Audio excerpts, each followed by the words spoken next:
The Witcher, Hexer, Chapter 13, Lives. How many times will we live this life, Yennefer? Geralt asked Yennefer in a moment of rest. Geralt, I will gladly live through the pain of life again if I get to go through it with you, Yennefer rest assured.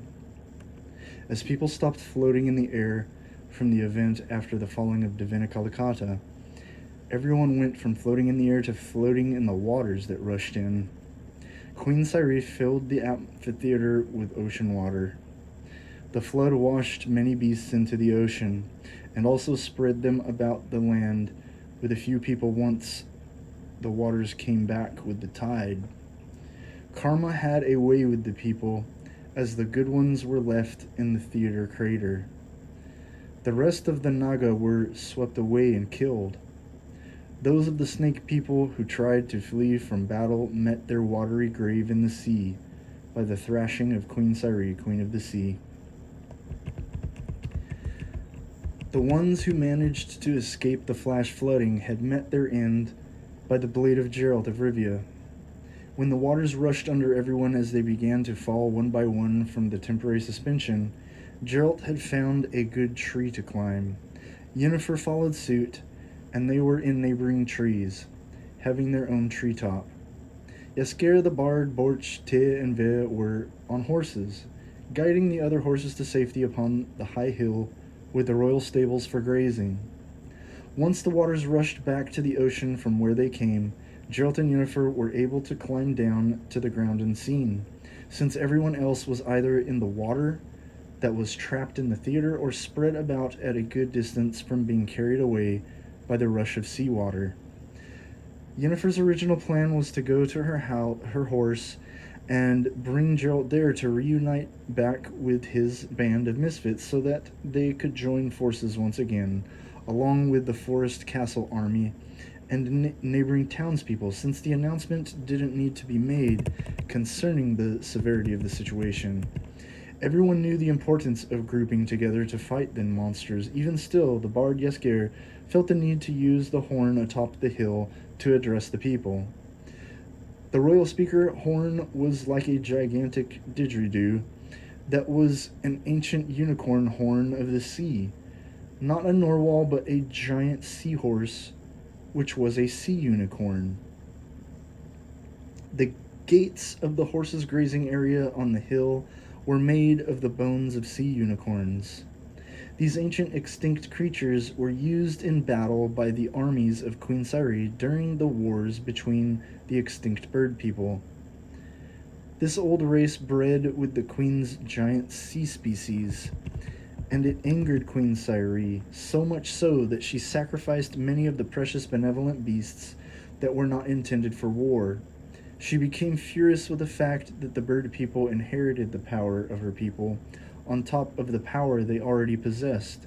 So many innocent, wonderful creatures of higher intelligence were forced against their will, appointed for slaughter, in the front lines of the charge to extinction.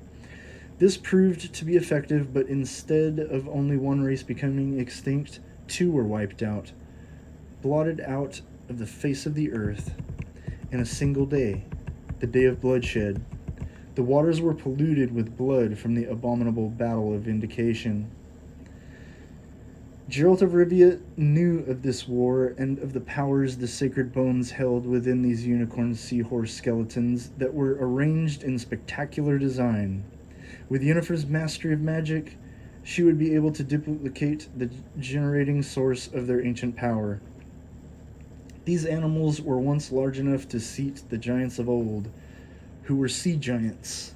The sea people, who were the children of Queen Cyrene, Queen of the Sea, were the riders sent to abandon the seahorse unicorns mid-battle as cowards. Cowards who sacrificed such majestic creatures. Their power was not directly from their horns. The horns were only the conductor of the energy that came from their hearts. When these creatures died, after 7 years, their hearts would become a type of crystallized stone diamond, unlike anything else on the earth. Inside these creatures' exoskeletal rib cages, they had another cage, called the heart cage. This heart cage would absorb into the calcified heart of the seahorse unicorn and create a marbleization within. If the evil sorcerers of the earth knew of this, they would have conquered mankind long ago. On this day, Yennefer discovered the true source of their power, which wiped out the bird people, as well as caused the accidental mass suicide, which was brought on by the forcing into battle from their cowardly riders. With the suggestion of Geralt, Yennefer touched the seahorse unicorn horn of the well-preserved skeleton intact. This first touched specimen was not drained of the power it had inside. What occurred was a feeling deeper than the touch of the outside, deeper than the feeling between her fingertips and the ridged horn.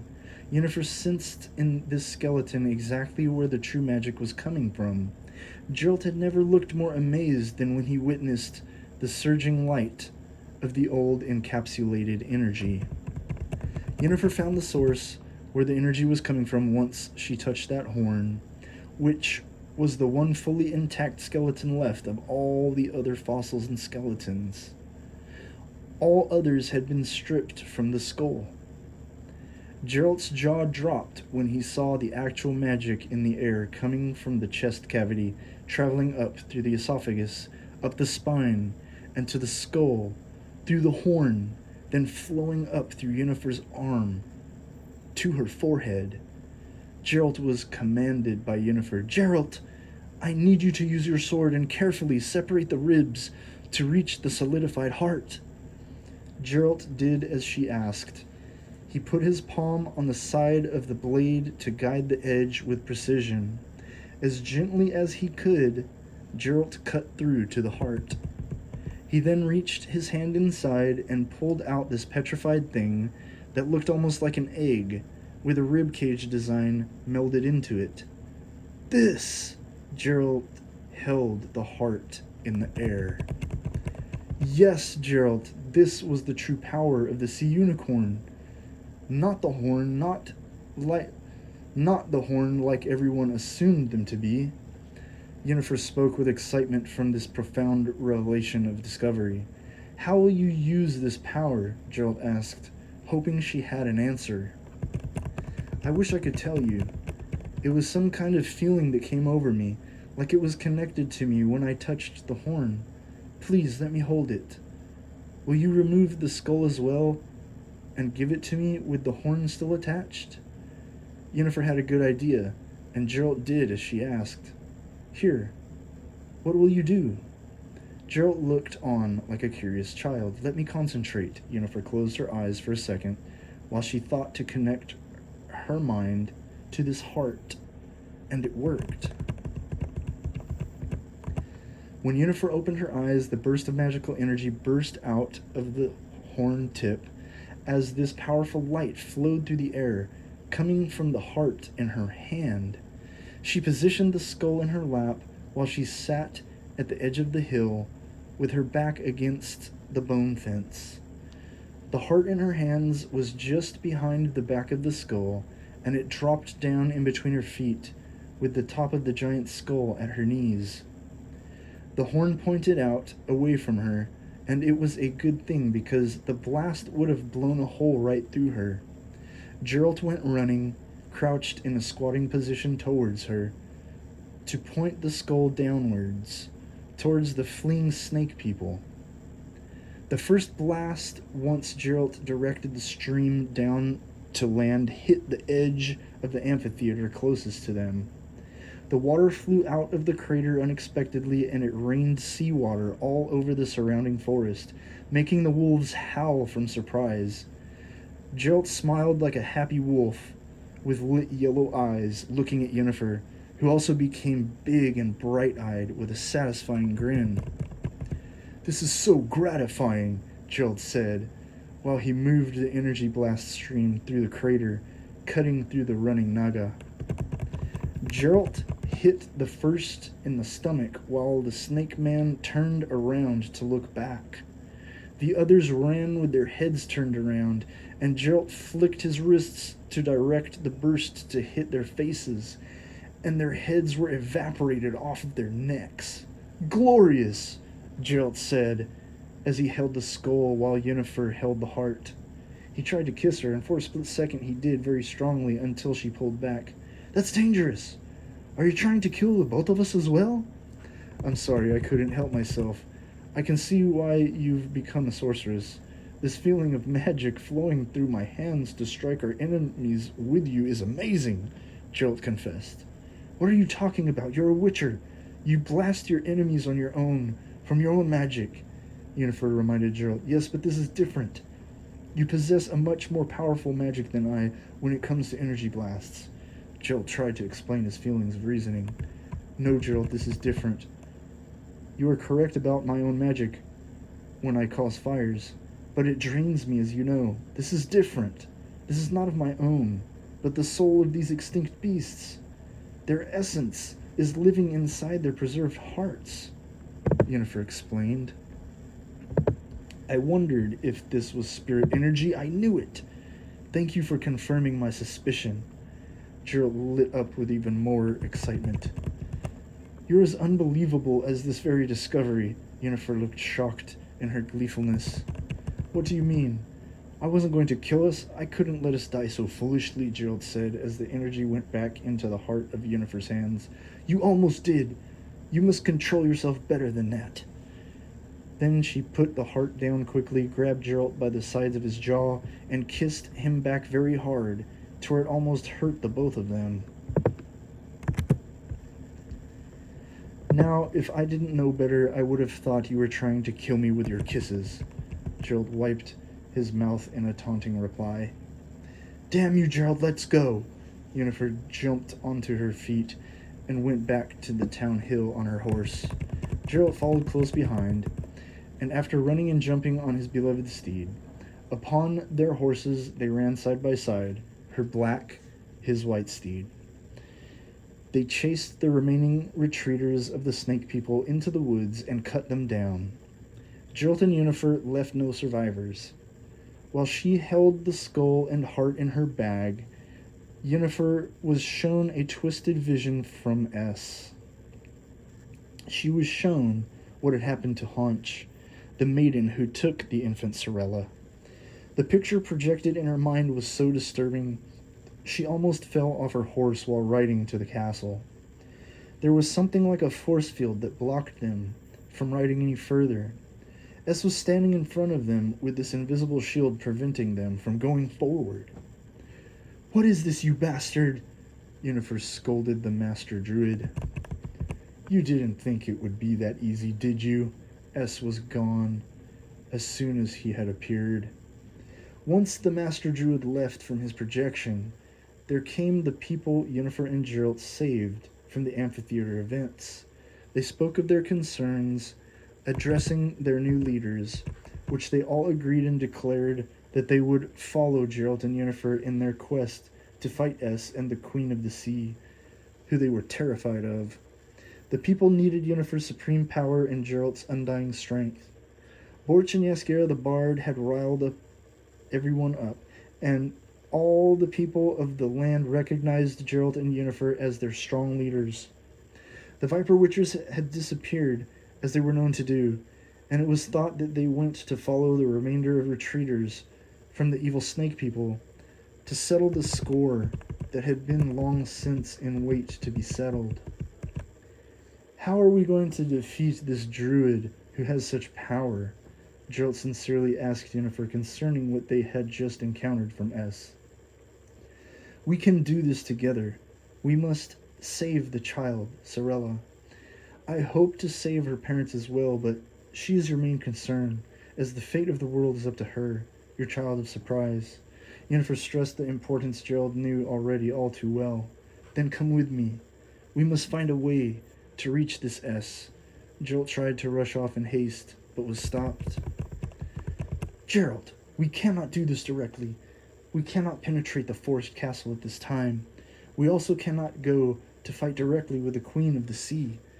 If we go into either of their traps, many people will die, and those casualties cannot be put on my conscience. I've done enough wickedness in my long life already. I wish to forget, But you know I can't, so please don't lead me into their traps. You might be able to withstand this battle and the grief that comes along with it, but although you might not think of me as a lady, here I stand still, a lady before you. Please don't make me do these things. It won't be worth it for you nor I. Yennefer truly poured her heart out to Witcher Geralt, as he had no pride. I will learn to think of you as a lady. You deserve this as much. Geralt could not muster a word more, as he was greatly humbled in the finding of Yennefer's growth as a human being who taught herself to recover from such atrocities in her most unfortunate life. I hoped to inspire you with my words, as you've inspired me with your courageousness. Yennefer was not trying to flatter, but did so by her heartfelt words as they came to her mind. Geralt did not know what to do other than a simple nod of his head in agreement with the surprisingly sweet words of his love. These moments were so rare that Geralt thought he was dreaming, as did Yennefer. Borch overheard everything as the crowd was silently eavesdropping, and was secretly jealous. No one knew that it was he who had caused the avalanche, which almost killed Yennefer. He wanted Geralt to wed his daughters, or at least one of them, but quickly learned that Geralt's heart was not for them.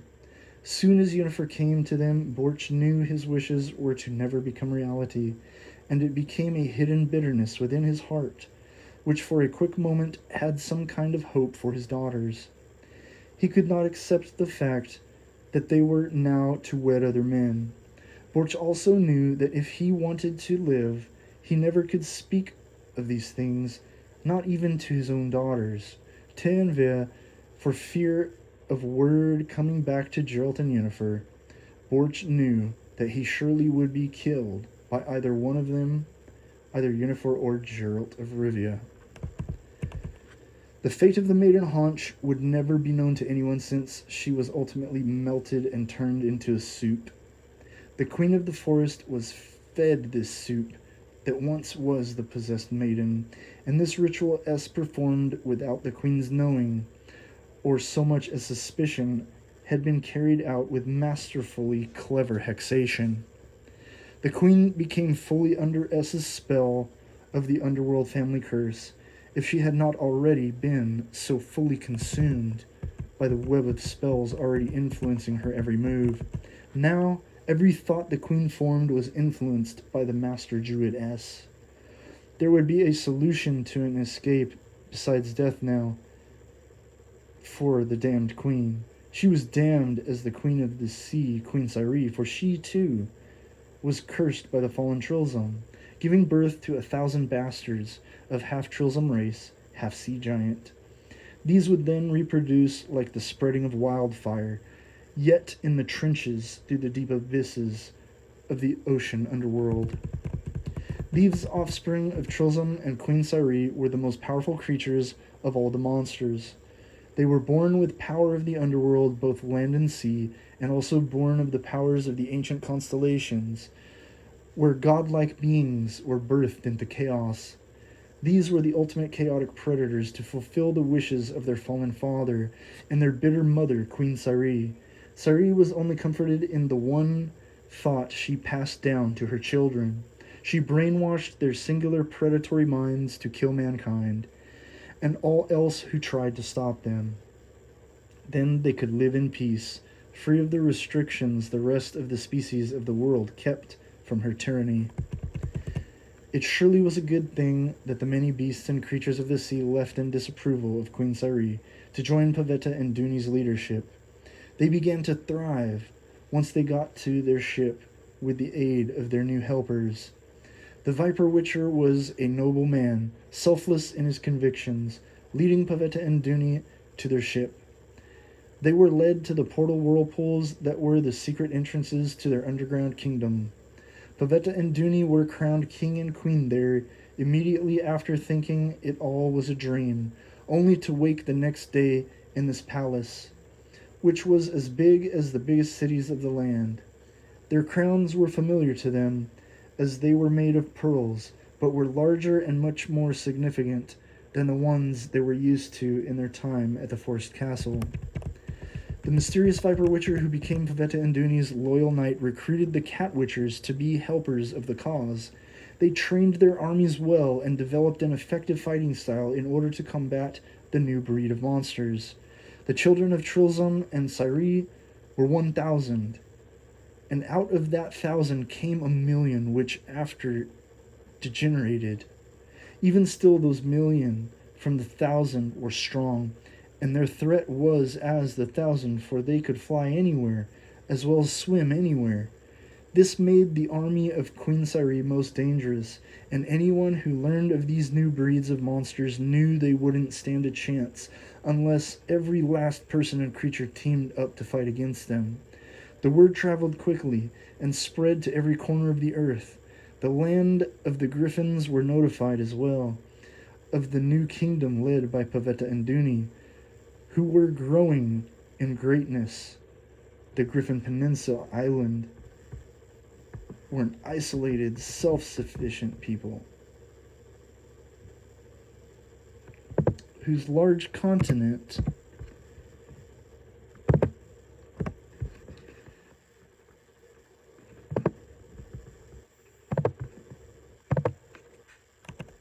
once bridged east to west, mostly sank deep in the ocean from an early battle in time between their people and Queen Cyri's young, most strong armies in the beginning of her reign. The Griffin people named their land after the ancient beasts that live in their high mountains. Up there among the beasts are the Griffin Witchers, who tamed the beasts and kept guard of their isolated islands since after the fall of their once great country, when the bridge continent sank by the wrathful fury of Queen Cyri. With the power of her armies and her own intense rage, they sank the land with repetitive blows to the underwater foundations. Ever since, there's been a curse to that sunken land, and no one dares to go through those underwater channels. It is common knowledge to everyone in the island that there are wandering spirits of the lost dead who will possess the sea life there, so it terrifies even Queen Cyri herself, and all the sea life in all the ocean to this day. These are the legends that have merit and truth to them, for these legends are alive with the spirits of the dead. S was raging, going about the land like a caged lion, wishing to strike down all those around the creature. The queen of the forest was oblivious to the building up of sides in the upcoming war. She was kept in the dark for good reason, and the select royal guard who did not join the ranks of Geralt and Yennefer also were handpicked for a reason, not only for their known loyalty to Pavetta's mother, but also for the good reason that the child Sorella was growing smart and wise in her youth. She would have left too early to find her parents, and she surely would have died in between traveling through these warring factions. The importance of her shelter during her childhood was of utmost importance, so that the young Ciri could grow to her full potential. She was unaffected by her grandmother because the queen of the forest was either too busy staying drunk on her beloved royal wine and the endless supply that came into her castle, or else she was, with S, being manipulated so that she could remain in the dark with all that was happening in the outside world. This was the one blessing that came out of all the chaotic madness in these times. The child Sorella was protected for good reason, because every side knew she would be the key to saving the world, ultimately, from the cosmic destruction from the hateful monsters beyond the stars. S became fearful of the child as she grew, and became a powerful little child. Sorella's grandmother couldn't tell, but S had the special senses about these things concerning magical powers. The underworld creature's eyes were afraid to look upon the aural majesty that surrounded the little girl Sorella, and those independent living eye creatures within S' sockets trembled behind the veil, which remained constant over the face of the Master Druid. If S were ever found out by Sorella, she could have simply screamed and utterly destroyed the druidic sorcerer. S was the only one who knew this, and sensed that raw power that was undeniable to the underworld creature. When a dweller of the cavernous deep is let out in the outside world under the sun, their sight is especially sensitive to aural externality. All these things were in place to carry out the destiny of each fate individually, which was put in place by the very existence of each and every counterpart to the prophecy of the enchantments. The hexation was complete. Now all that was left to happen was the great war upon the earth between all able species of people and monsters. Before the great battle between the two ultimate sides, there had to be many battles before then, of course. Nothing happened as anyone planned, or as one side wished it to turn out. This is the way of war. Geralt of Rivia is a legend of legends. He died many times, only to rise again. Defeat is defeat for any man. Geralt the Witcher came back stronger through his defeat. He was stabbed through his heart, and as he died, he drank his potions, which he kept around his neck, and mutated, stronger. He had been stabbed several times in his stomach, dying in the most painful way possible from leaking stomach acid, and it was made 10 times more painful from the mutated blood changing even more from the elixir coursing through his veins, yet he embraced it, and this was Geralt's secret. What made Geralt of Rivia sickeningly stronger than most any other man was the fact that he secretly thrived on pain. Geralt loved it, and yet he hated the fact that he loved death pain so much. He knew he was sick with an incurable disease he knew to be the key to his destiny as the ultimate Witcher. Through these experiences in dying time and time again, Geralt of Rivia learned how to come back stronger by using his magic gifts from his love, which were made by his own mutated blood. The ritual of dying was sacred to him, and he knew he was sick. Somehow, Geralt even loved this, although he hated the fact he had no choice. And so the alliances were made, and the sides were clearer than they ever had been compared to any other time before or after. These were the days when the earth was divided. Geralt and Yennefer would be leading the brigade of people in the land who could stand and fight against the monsters and men who fought with the invaders of their land. Duny and Pavetta had a special role as leaders against the part of the underworld that no one talks about. Their role was key in keeping the above world safe. Without their unique leadership, the benevolent beasts of the underworld, of the underworld kingdom, would have been in the dark about the human concepts that the world needed to thrive in peace and harmony. This simple thing is all the many intelligent creatures of the sea wanted, was to live together harmoniously in gentile peace. The chaotically maniacal monsters and hateful otherworldly beasts from across the destroyed stars had no concept of peace. Their peace in their visceral minds was programmed to be hateful destruction in their bloody wrath, driven by an unsatisfiable hunger. To tear apart was the only goal, so that they could continuously feed on the blood of life until it would be gone, and only they would remain. If the evil sorcerers who went against the benevolent lives of the old earth knew the end goal and carried out Agenda's plan of the monsters, they never would have helped add to their gain on this world, because they figured out the hard way that they would eventually destroy themselves in their senseless cause. This would be found out too late for the evil ones of mankind who practiced the dark arts of hateful, destructive black magic. Pavetta and Duny did live more than a lifetime's worth of time like Geralt of Rivia or Yennefer the sorceress. They had one lifetime to do their best while avoiding being killed. In their single lifetime, they suffered hardships so incredible they would have destroyed most anyone. So in their later years, Duny and Pavetta were blessed from their curses, and they were able to lead their faithful for the sake of good in safety within their newly built palace. Their palace was located under the trench current that had a steady flow of oxygen through countless whirlpools, surrounding and covering the oceanic covering over the bridged gates. Under the bridged gates of their new palace were these pillars that held pathways bridging down in an elaborate design to give the optical illusion from above that they were not actually forming in a type of spiral design. There would be no way to tell unless someone were able to hypothetically walk the immeasurable distance while sustaining such harsh pressure from the deepness of the sea.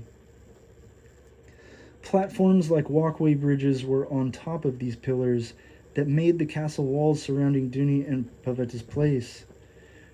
There was this illusion from the design that it was a castle, which it was, but it was within these walls that resembled another surrounding the inner palace.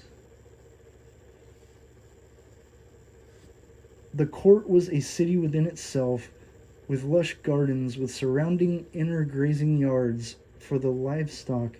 Yes, there was its own ecosystem within, so that the ones who came from Divina Calicata fell from the sky to enter another newly built paradise within the confines of the hidden world that the benevolent beasts and creatures built for every creature they knew would be coming like them, that sought a better world instead of the chaos rule that was brought upon by the mingling of Trilzon and their estranged, deranged Queen of the Sea, the tyrant giant Queen Sari. Alas, the time came in their lives when Pavetta and Duny found some serenity. If it were only a moment, this moment was what gave them the fulfilling spirit that would grant them strength in their hearts for peace of mind. The parents of Sorella were given the best news possible, as it was known that no one would be harming their precious child, because even the evil ones could not yet even begin to try to plot or conspire to harm their innocent child.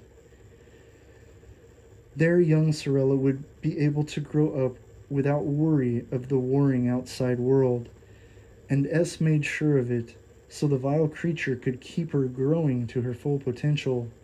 When the time came, the master druid of the blackest arts of the underworld would then work the corruption magic with her changing into a woman. This is all the black wizard was waiting for, so womanhood could be defiled in the ritual of corruption. The corrupting of souls was the gateway to the spells of changing fates. Destiny could not be taken from one point to another without the complete grooming of a child, and only the most wicked underworld creature could carry out such evil magic. For Sorella's sake, and for the sake of the world, this dividing of all its creatures was what had to happen, so there would be no mistaking who was who. Somehow the Count and his secret sect were able to stay in the shadows until all of this played out, working itself out. Yennefer did all she could with the help of the elves' magic, along with her most powerful hexation, and the gnomes as well gave their good wisdom concerning their sacred secrets concerning the long-hidden ways of their defense magic. With their work together, enough protection was cast for little Ciri to be safe during these most precious perilous times. The spell S had put in place was able to block anyone from entering, and so with this knowledge Geralt learned personally, Yennefer used that hex power with a counterspell that would not allow S to leave, to cause any more damage with the naturally destructive chaotic ways of the underworld creature turned master druid. S was only able to brood within its own corrupt mind, becoming more wretched in its vile nature, stewing in hateful revenge. This wouldn't be proven dangerous to anyone until after the divisional war would come to an end, and this wouldn't happen until the coming of the Count in the decades-long future.